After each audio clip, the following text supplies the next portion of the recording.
New questions tonight about whether the entire health care law is a redistribution scheme meant to take from some and give to others, contrary to the president's promises. In a rather eye-opening article now, even the New York Times, not to mention one of the president's top advisors, admits the answer is yes.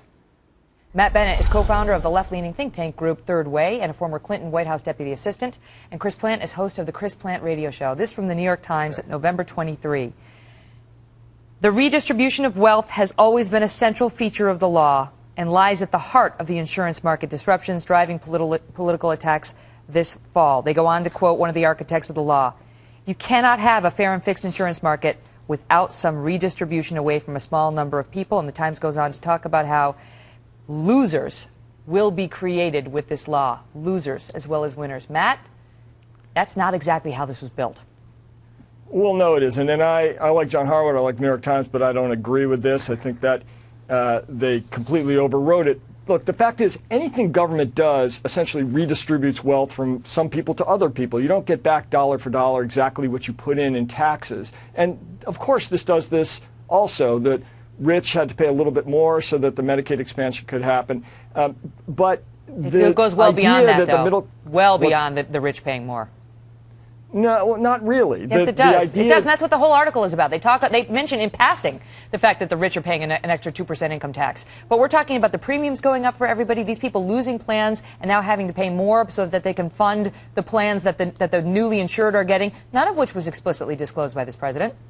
That wasn't the purpose of them paying more. They're paying more so that they get better insurance. The fact is that they don't want or need. And the reason they needed to make them do that, Matt, is because they needed their money.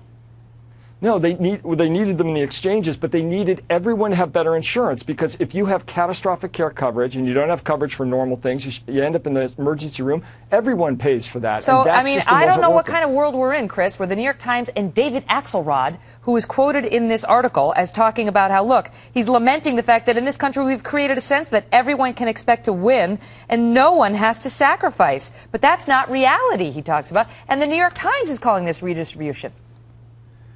Well, it's nice that now that all other options have been exhausted, they've been forced into a corner and they're forced to tell the truth. Thanks to John Harwood and David Axelrod for finally saying out loud what they've known all along, what a lot of us have been saying all along, has been the truth. And this was sold on a lie. We were sold a bill of goods. It wouldn't have passed if this is the way that it had been presented to the American people. And President Obama likely would not have been reelected to a second term if this is the way it had been sold to the American people. Of course, it's redistributional in its essence. And you know, you can dismiss it and say, well, all government activity is redistributionist.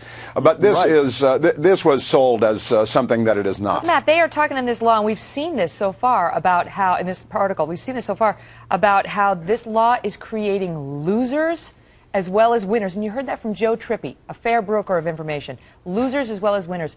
That is not how this was sold. And the American people were told that everyone could magically be winners under this law. Yeah. Well, look, I think that there's some fairness to that, Megan. But the fact is that almost every law creates losers as well as winners. If you raise taxes on someone, they are a loser. Really? Say that. Yes, Say that and have an honest debate about who's likely to be a loser. Now what's happening, Chris, is the losers, so-called losers, are people who have serious health problems who just lost their policies and now are spending hours a day on healthcare.gov, which doesn't work.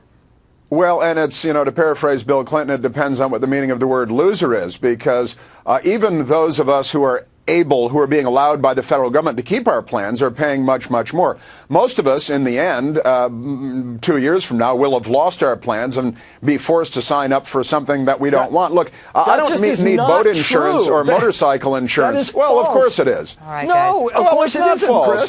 Look at the AEI study. Go just as it's heating up. But I do got to go because about 100 million people could be affected by these storms. We want to get that story in.